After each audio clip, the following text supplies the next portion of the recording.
بسم اللہ الرحمن الرحیم۔ السلام علیکم ورحمۃ اللہ وبرکاتہ۔ ویلکم مائی یوٹیوب چینل حافظ شفیق۔ معزز سامعین، امید کرتا ہوں کہ سب خیریت اور عافیت کے ساتھ ہوں گے۔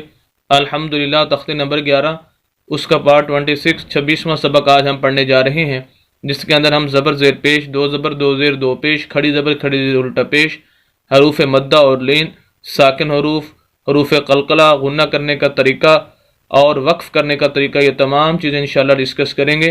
ہمارا مقصد چند الفاظ پڑھنا ہی نہیں ہوتے، بلکہ ان الفاظ سے نکلنے والے اصول و ضوابط اور تجویدی قوانین آپ حضرات کے سامنے رکھنا ہوتے ہیں، تاکہ آپ ان اصول و ضوابط اور تجویدی اصولوں کو مد نظر رکھ کر بقیہ قرآن کی صحیح طریقے سے تلاوت کر سکیں۔ صرف 24 گھنٹوں میں سے 5 منٹ اگر آپ اپنے نکال لیں ڈیلی کے، تو انشاءاللہ چند دنوں کے اندر آپ قرآن شریف صحیح تلفظ کے ساتھ اور صحیح جو تجویدی قوانین ہیں ان کے مطابق پڑھنا شروع کر سکتے ہیں۔ آئیے آج کا سبق شروع کرتے ہیں۔ اعوذ باللہ من الشیطان الرجیم، بسم اللہ الرحمن الرحیم۔ میم پہ سین مس، فا زیر فی، مسفی، را زبر را، مسفرہ، تا دو پیش تن، مسفرتن۔ یہاں پر آپ نے زبر زیر پیش کے بارے میں، کیونکہ سب سے زیادہ جو قرآن کے اندر استعمال ہونے والی چیز ہے وہ زبر زیر پیش ہے، اس کے بارے میں آپ نے 3 اصول ذہن میں رکھنے ہیں۔ اگر آپ 3 اصول یاد کر لیتے ہیں اور ان کے مشق کر لیتے ہیں تو انشاءاللہ قرآن کا کافی سارا حصہ آپ صحیح پڑھ سکتے ہیں، کیونکہ سب سے زیادہ استعمال ہونے والی قرآن کے اندر زبر زیر اور پیش ہے۔ اصول نمبر 1 زبر زیر پیش کے بارے میں، کہ زبر زیر پیش والے لفظ کو کبھی بھی آپ نے لمبا کر کے نہیں پڑھنا۔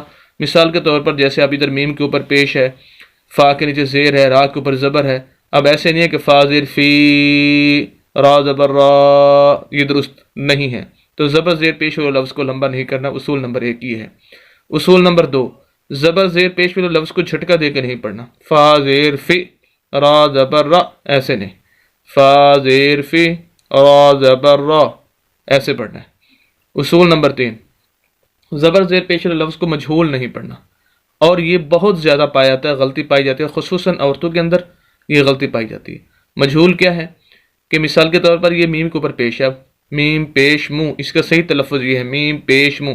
اب اس کو کوئی پڑھے میم پیش مو، فاضر فی ہے تو کوئی پڑھے فاضر فے، یہ پیش اور زیر کے اندر یہ زیادہ پایا جاتا ہے، زبر کے اندر یہ مجہول نہیں پایا جاتا۔ را زبر را ہی تقریباً اس کو پڑھا جاتا ہے۔ کوئی جاہل زیادہ ہی ہو تو وہ اس کو ہو سکتا ہے غلط پڑھ لے، وگرنہ اس کے اندر مجہول ہونا نہیں پایا جاتا۔ میم پیش مو کو میم پیش مو، فاضر فی کو فاضر فے، یہ غلطی بہت زیادہ پائی جاتی ہے اور یہ درست نہیں، اسے مجہول کہتے ہیں، یہ مجہول بھی نہیں پڑھنا۔ جیسے سورہ فاتحہ ہے مثال کے طور پر الحمدللہ، اب اس کو کوئی پڑھے الحمدللہ رب العالمین، مین عالمین، ٹھیک ہے، اس طرح یہ غلطی ہوتی ہے، اس کو درست کر لینا چاہیے۔ 3 اصول ذہن میں رکھ لیں۔ اب آئیے ہم اس لفظ کی طرف آتے ہیں۔ میم پہ سین مس، میم کو سین کے ساتھ ملائیں گے کیونکہ سین ساکن ہے، ساکن کی یہ علامت ہے، یہ جزم ہے، جس لفظ کے اوپر بھی آ جائے تو وہ ساکن ہو جاتا ہے۔ ساکن کہتے ہیں جس کے اندر حرکت نہ ہو، ایک جگہ پہ رکا ہوا، تو جب تک اس سے پچھلے لفظ کو اس کے ساتھ مین نہیں ملائیں گے یہ سین خود بخود نہیں پڑھا جا سکتا، یہ ساکن ہے، رکی ہوئی ہے، تو اس وجہ سے میم کو سین کے ساتھ ملائیں گے۔ میم پہ سین مس، فا زیر فی، باقی اب یہ زبر زیر پیش کے اندر وہی 3 اصول ذہن میں رکھ کر پڑھیں۔ فا زیر فی، مسفی، را زبر را، مسفرہ، تا دو پیش تن، مسفرتن۔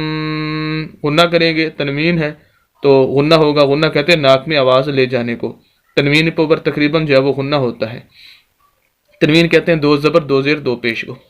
ابھی ہمارا لفظ ہو گیا پورا مسفرتن۔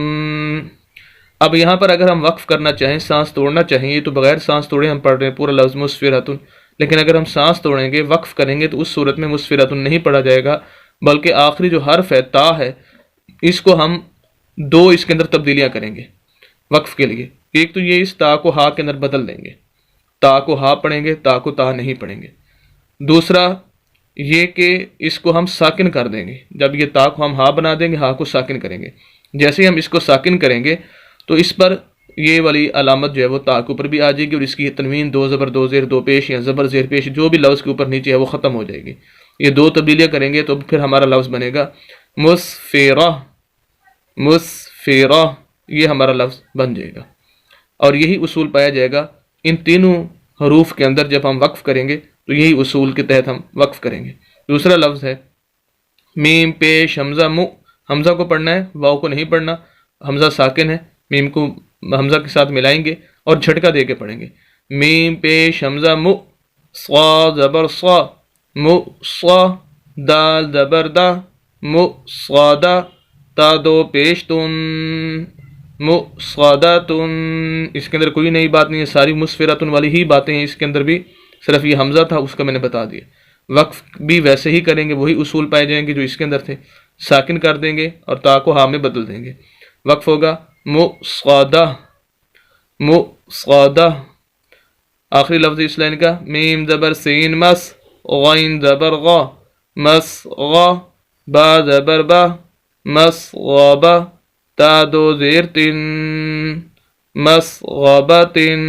غنہ بھی کریں گے، تا کو ہاں میں بدلیں گے وقف کے لیے، اور اس کو ساکن بھی کریں گے تو لفظ ہو جائے گا مسغبہ۔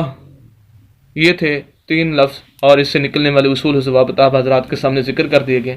امید کرتا ہوں کہ بخوبی ان الفاظ کو اور تجویدی قوانین کو سمجھ چکے ہوں گے۔ مزید اسلامی ویڈیوز کے لیے ہمارے یوٹیوب چینل حافظ شفیق کو ضرور سبسکرائب کیجیے، صدقہ جاریہ سمجھ کر شیئر بھی کیجیے۔ ملتے ہیں نیکسٹ ویڈیو کے اندر کل انشاءاللہ۔ اجازت دیں، اللہ حافظ۔